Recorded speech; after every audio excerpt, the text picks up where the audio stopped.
Kaylee's had learned very early that hope was a dangerous thing to carry. On the mining colony orbiting the faint red star, hope made workers slow, distracted, and often disappointed. The overseers said that hope was a weakness, something that caused trouble and lowered productivity. Over time, many believed them. The colony became a place where people moved without thinking too far ahead, where dreams were replaced with routines. The mining platforms stretched across the rocky surface like silent machines that never slept. Tall towers blinked with dull lights, and transport rails moved slowly between sections carrying ore to massive processing stations. The air always tasted slightly metallic. Workers woke when the lights shifted from dim red to pale white, and they slept when the cycle ended. There were no real mornings or nights, only assigned schedules. Kaylee's moved through his shift with quiet efficiency. He was young compared to many others, but his eyes already held the tired calm of someone who had accepted his reality. His species, known for curiosity and exploration long ago, had changed after losing their freedom. Now they worked, survived, and avoided drawing attention. He rarely spoke unless necessary. Talking too much meant questions, and questions meant trouble. Still, Kaylee's watched everything. He noticed small details others ignored. The way older workers silently shared tools to help each other finish faster. The way some hid scraps of personal belongings in corners where scanners rarely checked. These tiny acts of kindness were like secret sparks hidden beneath layers of routine. One cycle, while transporting mineral crates near the outer zone, Kaylee saw something unusual. A streak of light cut across the sky. At first he thought it was debris falling into the star, but the angle was wrong. The object burned through the thin atmosphere and disappeared beyond the restricted perimeter. Alarm lights flashed briefly, then shut down almost immediately, as if someone had manually silenced them. That meant only one thing: the overseers wanted it hidden. Kaylee's kept working, but his thoughts returned to the falling object again and again. Curiosity was dangerous, yet it had always been difficult for him to ignore. Later, during a rest period, whispers spread among workers. Some claimed a cargo vessel had crashed. Others said it was a patrol ship from a distant faction. No one knew the truth, but the restricted zone became heavily guarded. Kaylee's tried to forget it, but sleep did not come easily. Images of the falling ship returned every time he closed his eyes. He imagined someone inside, alone, injured, perhaps afraid. The next cycle, he found himself moving closer to the restricted area without fully deciding to do so. He told himself he was simply taking a different route back to his quarters. The truth was harder to admit. He wanted to know. The outer edge of the colony felt colder and quieter. Floodlights cast long shadows across broken rocks. Patrol drones floated slowly overhead, scanning for movement. Kaylee's waited until one passed before slipping behind a damaged supply container. From there, he saw it. A small cargo ship lay tilted against a ridge, its hull scorched and partially open. Smoke drifted from exposed panels. The design looked different from anything used by the overseers. Clean lines, unfamiliar markings, and patches of paint worn by long travel. Human. The word came from stories he had heard as a child. Humans were said to be unpredictable, resilient, sometimes reckless but often compassionate. Many stories contradicted each other, making it difficult to know what was real. Kaylee's hesitated. Approaching the ship could lead to punishment, yet leaving felt impossible. He moved slowly forward. A sound came from inside the broken hull, metal shifting, followed by a quiet voice. "Easy, easy." The language translator in Kaylee's ear struggled for a moment before matching the speech pattern. The voice sounded tired but calm. Kaylee's froze. A figure appeared through the opening. The human was taller than Kaylee's, wearing a damaged flight suit covered in dust and scratches. Dark hair stuck to his forehead and one arm hung slightly stiff, as if injured. Despite this, the human's eyes were alert and focused. They looked directly at Kaylee's. For a long moment, neither moved. Kaylee's expected fear or aggression, but the human simply raised his free hand slowly, palm open. "Hi," the human said gently. "Didn't expect company." The translator adjusted the tone into something Kaylee's could understand clearly. "I should leave," Kaylee's replied automatically. "You could," the human said, "but I'd appreciate it if you didn't." There was no command in his voice, only honest request. Kaylee's felt confused. Overseers spoke with authority. Workers spoke with caution. This human spoke with simple openness. "My name is Elias," the human added after a moment. Kaylee's hesitated before answering. Sharing names created connection, and connection created risk. Kaylee's, Elias smiled slightly. Nice to meet you, Kaylee's. The words sounded genuine. Kaylee's looked around nervously. You cannot stay here, patrols will find you. I figured as much, Elias replied. Ship S in bad shape. I'm trying to get it running before anyone official shows up. He glanced at the broken engine compartment. Not going well so far. Kaylee should have left. Instead, he found himself asking, why did you come here? Wasn't planning to, Elias admitted. Navigation failure during a cargo run. Your colony was the closest place I could reach before losing control. He spoke without panic, as if crashes were only temporary problems. Kaylee studied him carefully. Humans were supposed to be dangerous, yet Elias looked exhausted rather than threatening. Your injury, Kaylee said quietly. Elias shrugged. I've had worse. The casual tone made Kaylee's pause. Most workers would hide pain, but this felt different. Not denial, acceptance. A sudden mechanical hum echoed nearby. Patrol drones. Elias' expression changed instantly. We should move. He grabbed a small toolkit and stepped closer, guiding Kaylee's behind a broken section of hull. The movement was quick but careful, showing awareness without aggression. They stayed silent as a drone passed overhead, scanning with a pale blue beam. Kaylee's heart raced. Being caught here could mean reassignment or worse. When the drone left, Elias released a slow breath. Thanks for the warning earlier. I did nothing, Kaylee's replied. You stayed, Elias said. That's something. The words felt strange. No one had thanked Kaylee's for simply existing before. They spoke quietly after that. Elias asked questions, not about weaknesses or secrets, but about daily life, routines, and what people enjoyed before the colony became what it was now. Kaylee's answered carefully at first, but something about Elias listening made it easier. You all live like this every day? Elias asked eventually. Yes, and nobody tries to leave? There is nowhere to go. Elias shook his head slightly. There's always somewhere. Kaylee's almost laughed at the idea. Hope sounded unrealistic, almost childish, yet he did not argue. Instead, he watched the human begin repairing damaged wiring with steady hands despite his injury. Elias worked with patience, humming softly to himself. The sound felt out of place in the silent colony. Time passed quickly. Before leaving, Kaylee's turned back once more. You should hide better, he said. Elias grinned faintly. I was hoping you might help with that. Kaylee's hesitated again. Helping meant choosing a path away from safety. For the first time in many cycles, he felt uncertainty that did not come from fear alone. It came from possibility. He nodded slightly. And with that small decision, Kaylee stepped away from the life he had always known, beginning a path toward something unfamiliar, something that felt almost like hope. Kaylee's returned to his work section before the next cycle began, but his thoughts remained far from the mining. Platforms. Every movement felt different now, as if the world he had accepted without question had shifted slightly. The sounds of machines, once background noise, now felt heavy and dull compared to the quiet determination he had seen in Elias. He tried to focus on lifting crates and checking mineral readings, yet his mind replayed their conversation again and again. The human had spoken about choice as if it were normal, as if everyone could simply decide to change their life. On the colony, decisions were made long before workers even considered them.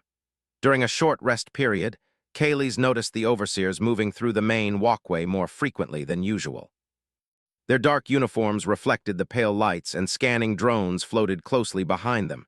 Something had changed. They were searching for something or someone. Kaylee's kept his head lowered and avoided attention. Inside, a quiet tension grew. If the overseers discovered Elias, they would not treat him kindly. Humans were outsiders, unpredictable variables that disrupted order. After his shift ended, Kaylee's hesitated outside his living quarters. Returning to rest felt impossible. Instead, he turned toward the outer zone again, walking slowly to avoid suspicion. The journey felt longer this time. Every shadow looked like a watcher. Every distant hum sounded like a patrol drone. Still, he continued. When he reached the crashed ship, Elias was sitting beside the damaged engine compartment, carefully reconnecting wires. A small portable light illuminated his work area. You came back, Elias said without looking up, as if he had expected it. I said I would help you hide, Kaylee's replied. Elias glanced at him and smiled. I appreciate that. Kaylee's moved closer and examined the ship more carefully than before. The interior was cramped but organized. Tools were placed neatly despite the damage. It felt lived-in, personal. "What do you carry?" Kaylee's asked. "Mostly trade goods," Elias said. "Repair parts, medical supplies, a few personal things." "Why travel alone?" Elias paused briefly before answering. "Sometimes traveling alone makes it easier to help where help is needed." The response confused Kaylee's but also made him curious. They worked together in silence for a while. Kaylee's handed tools when needed and watched how Elias approached problems. The human did not rush, even when parts refused to fit. Instead, he adjusted, tested, and tried new methods. "You are calm," Kaylee said eventually. Elias chuckled softly. "I wasn't always, but staying calm makes solutions easier to see." Kaylee's considered that. On the colony, stress was constant. Calmness felt almost rebellious. As the cycle lights dimmed, Elias offered Kaylee's a small food pack. "Human ration bar," he explained. "Not exciting, but better than nothing." Kaylee's hesitated before accepting it. The taste was unfamiliar but warm and rich compared to standard colony rations. "Why share?" Kaylee's asked quietly. "Because we're both here," Elias replied simply. The answer stayed with Kaylee's long after. Over the next few cycles, their meetings became regular. Kaylee's brought small items, scrap wires, tools that were scheduled for disposal, information about patrol patterns. Each time he helped, a part of him felt both nervous and strangely alive. Elias used the materials to slowly restore power systems. Lights inside the ship began working again. A small console flickered to life, displaying maps and data Kaylee's could not fully understand. During breaks, they talked.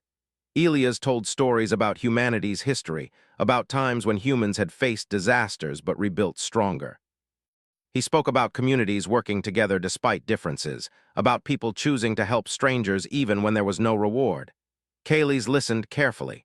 These ideas felt distant from his experience, yet something about them felt true. One cycle, while returning from the ship, Kaylee's noticed two overseers questioning workers near the main entrance. They were asking about missing supplies. Fear spread quietly among the workers. Later, Kaylee's warned Elias. "They are searching more carefully now," he said. "You must finish repairs quickly," Elias nodded. "I expected as much." "Are you afraid?" Kaylee's asked. "Of course," Elias admitted. "Fear just means you understand the risks. It doesn't mean you stop trying." Kaylee's thought about that for a long time. As days passed, Elias began interacting with a few other workers indirectly. He repaired a broken tool that Kaylee's secretly delivered back to its owner. He modified a worn-out battery pack, making it last longer. Small improvements spread quietly through the colony, creating whispers of change. Some workers began to look at Kaylee's differently, not with suspicion, but with curiosity. One evening, Kaylee's brought another worker named Lyra to meet Elias. She was cautious at first, observing the human carefully. "You are not what I expected," she said. "Good or bad?" Elias asked. "Different," she replied. Elias smiled. "I get that a lot." They discussed the colony's situation. Lyra explained how workers were transferred when mines ran dry, often to worse environments. Her voice carried quiet sadness. Elias listened without interruption. When she finished, he said gently, "There might be a way to change that." Kaylee's felt a surge of nervous energy. Speaking about change openly felt dangerous. Elias explained his idea slowly. Once the ship was repaired, he could send a broadcast to nearby systems, exposing the colony's conditions. Outside authorities might intervene. "That is risky," Kaylee said immediately. "Yes," Elias agreed, "but staying silent keeps things the same." Lyra looked between them. "Others will not believe this easily." "Then we show them through action," Elias said. Over time, more small acts of cooperation formed. Workers quietly passed along parts. Someone redirected a power line to provide extra energy to the crash site. Another worker created a false report to explain missing materials. The colony felt different. Not louder, not openly rebellious, but alive in a way Kaylee's had never felt before. Yet danger grew alongside hope. One cycle, security alarms sounded unexpectedly. Patrol drones increased, scanning deeper into hidden corners. Kaylee's and Elias barely avoided discovery when a drone passed directly over the ship's hull. Afterward, Kaylee's sat silently, shaken. "This will end badly," he said. Elias sat beside him. Maybe, but maybe it won't. Sometimes change starts when someone believes things can be better. Kaylee's looked at his hands. They no longer felt like tools controlled by routine. They felt capable of choice. A few cycles later, Kaylee's overheard something that changed everything. While transporting crates near the command sector, he heard overseers discussing future plans. The mine's resources were nearly depleted.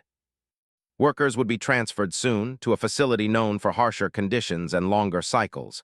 Fear filled him instantly. He returned to the ship and told Elias everything. Elias' expression grew serious. "Then we don't have much time. What do we do?" Kaylee's asked. Elias looked at the half-repaired console. "We accelerate the plan." The idea of acting openly terrified Kaylee's, yet the thought of losing everything without trying felt worse. For the first time, Kaylee's did not hesitate. "I will help," he said firmly. Elias nodded, respect clear in his eyes. That moment marked a change. Kaylee's was no longer just observing hope. He was choosing it. As preparations began for the broadcast and potential escape, the colony seemed to hold its breath. Workers moved carefully but with new purpose. Even in silence, something powerful was growing, a shared belief that change was possible. And at the center of it stood a human who refused to give up, and an alien who was slowly learning that hope was not weakness after all. The atmosphere around the colony began to change in ways that were difficult to describe but impossible to ignore. Kaylee's noticed it first in the way people moved.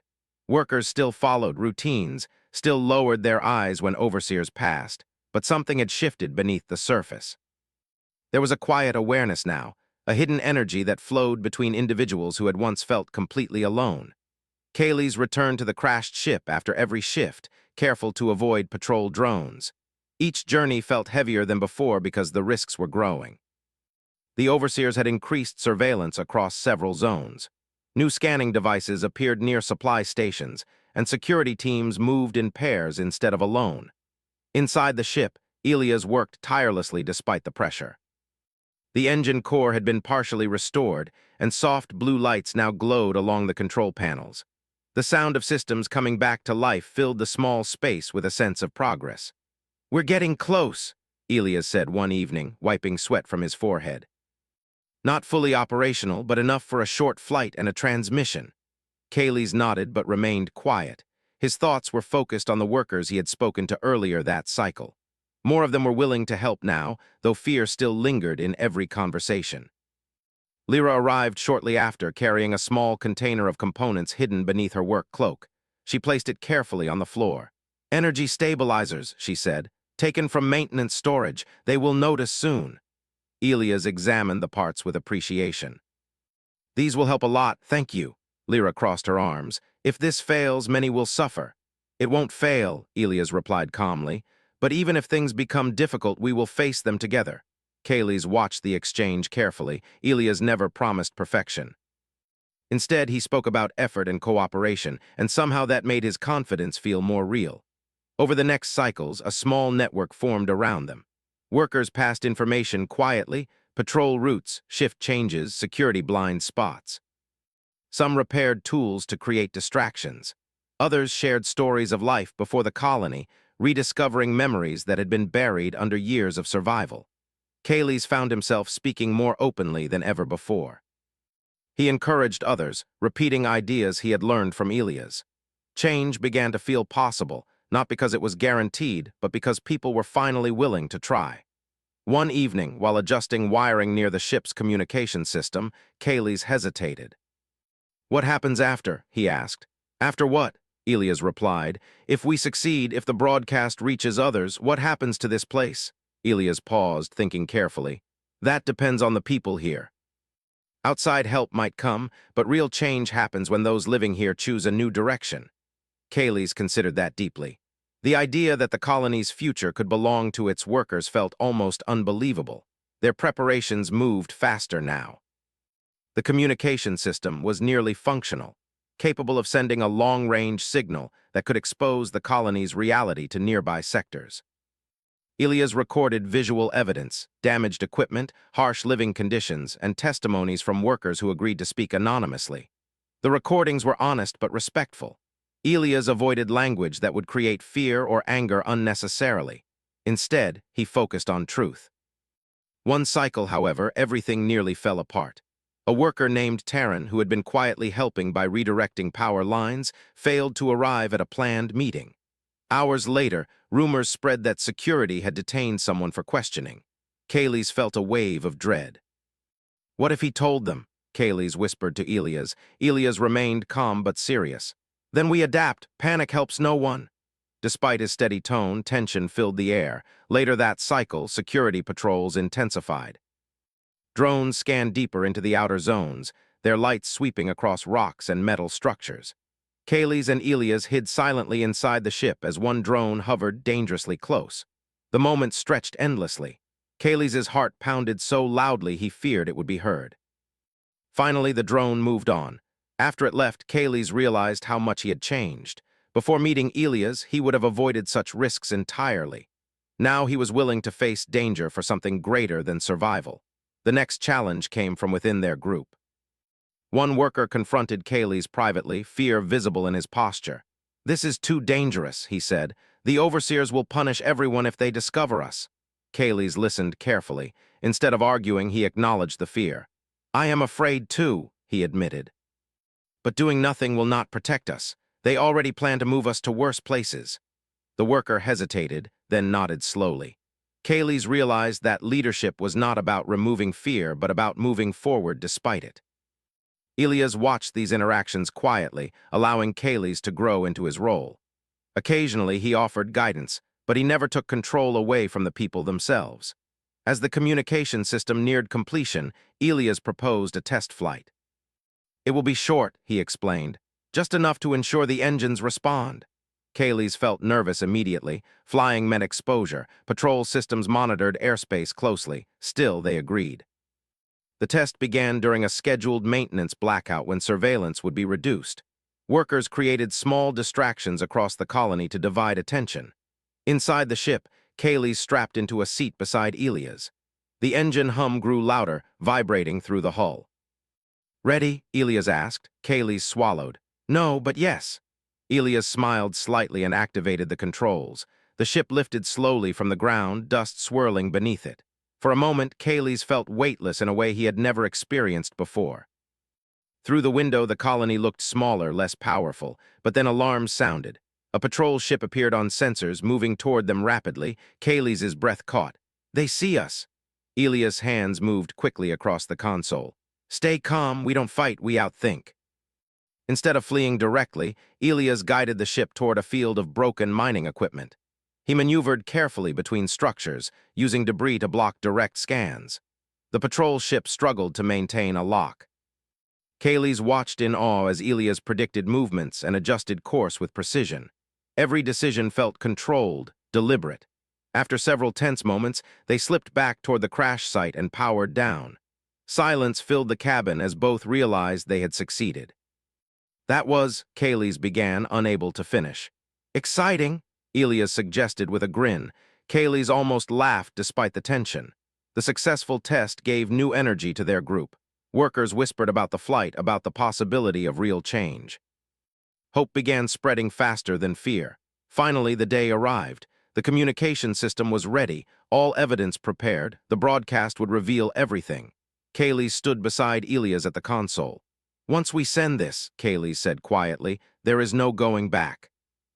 Elias nodded. "Sometimes moving forward means closing old paths." Kaylee took a deep breath. He remembered the life he once accepted without question, the routine that felt endless. He thought about the workers who now believed in something more.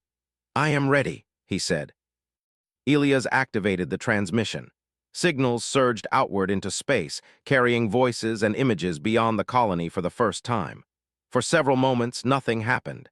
Then sensors detected incoming ships at the edge of the system. Kaylee stared at the screen, unsure whether they were allies or enemies. Hope and uncertainty mixed together as Part 3 ended with the colony waiting for whatever would arrive next. The signal had been sent, and there was no way to take it back. Kaylee stood beside Elias inside the ship, watching the sensor display as small blinking lights appeared at the edge of the system. Each light represented a vessel responding to the broadcast. Some signals were unknown, some belonged to neutral traders, and others came from official monitoring groups that tracked activity in outer sectors. The colony continued its routine outside, but beneath the surface, tension spread quickly. Workers moved with quiet urgency, sharing looks that carried both fear and anticipation. Everyone sensed that something was about to change. Kaylees felt the weight of responsibility pressing against him. Until recently, he had only tried to survive one cycle at a time. Now his actions had affected the entire colony. The thought both frightened and strengthened him. "What if they come to silence us?" Kaylees asked quietly. Elias leaned back slightly in his chair, studying the sensor readings. "Then we stay calm and speak the truth. We don't control who arrives, but we control how we respond." Outside, patrol drones increased their activity, moving in tight patterns as overseers prepared for possible confrontation. Loud announcements echoed across the colony, ordering workers to remain in designated zones. Kaylees knew this was not normal. The overseers were losing their confidence. Hours passed slowly. The approaching ships drew closer until they became visible through the thin atmosphere. Silver shapes glided across the sky, reflecting the faint red light of the dying star. The colony's overseers gathered near the command tower, attempting to maintain authority. Armed security teams moved into defensive positions, though their movements lacked the certainty they once had. Inside the ship, Elias prepared a new transmission, sending a peaceful greeting to the arriving vessels. His voice remained calm and respectful, focusing on cooperation rather than confrontation. Kaylees watched carefully. He noticed how Elias avoided aggressive language, choosing words that encouraged dialogue instead of conflict. Soon, a reply came through. A neutral investigative fleet had responded to the distress broadcast. They requested permission to land and assess the situation. The overseers tried to deny access, claiming the colony was stable and under control. But the broadcasted evidence made their claims weak. After a brief exchange, the arriving fleet declared their intention to investigate regardless of local authority. The atmosphere shifted immediately. Workers gathered in small groups, whispering. Some looked hopeful. Others feared retaliation. Kaylees walked among them, speaking quietly and encouraging calm. He found himself repeating words Elias had once told him. "We stand together," he said. "No fear, only truth." When the investigative ships landed, representatives emerged wearing neutral uniforms. They carried scanning equipment and communication devices but showed no signs of aggression. The overseers attempted to maintain control, speaking loudly about regulations and protocols. Yet their voices lacked strength. Evidence from the broadcast played on external displays, making it impossible to hide the colony's reality. Kaylees stood beside Elias as the investigators approached. "You are the one who sent the signal?" one of them asked. Elias nodded. "Yes, but many helped. This is not about one person." Kaylees felt a quiet sense of pride at those words. The investigators listened carefully to testimonies from workers. Lyra spoke openly about long shifts and forced transfers. Others shared experiences of exhaustion and lack of choice. Their voices trembled at first but grew stronger as more people joined. The overseers tried to interrupt several times, but their authority weakened with every new testimony. Eventually, the investigators announced a temporary suspension of overseer control until a full evaluation could be completed. Silence spread across the colony. For the first time since Kaylees could remember, the overseers stepped back. Workers looked at one another with disbelief. Hope, once forbidden, now felt real. The days that followed were filled with change. Systems were reviewed. Living areas were inspected. New schedules allowed workers to rest properly. Communication channels opened, allowing individuals to speak freely. Kaylees found himself helping organize discussions among workers, guiding conversations about what they wanted their future to look like. Some wanted to leave. Others wanted to rebuild the colony into something better. Elias supported these discussions but stayed in the background, encouraging Kaylees to lead. "You understand them better than I do," Elias said. "This is your home." Kaylees hesitated at first. Leadership felt unfamiliar, heavy, but each time he spoke, he saw others listening, not out of fear but trust. He realized that hope was not a single moment. It was a series of choices made every day. The colony slowly transformed into a cooperative settlement. Workers formed teams to repair damaged areas and redesign work schedules. Instead of silent obedience, there was discussion, laughter, and shared effort. One evening, Kaylees stood near the ridge where he had first seen Elias' ship crash. The sky looked brighter now, filled with visiting vessels and moving lights. Elias approached quietly. "You've done something incredible," Elias said. Kaylee shook his head. "We all did," Elias smiled. "Exactly." They stood together in silence for a while. Eventually, Elias spoke again. "My ship is ready. I'll be leaving soon." The words felt heavier than Kaylee's expected. "You will not stay?" he asked. "I travel," Elias replied gently. "There are always places that need help, but this place doesn't need me anymore. It has you." Kaylee's looked down, unsure how to respond.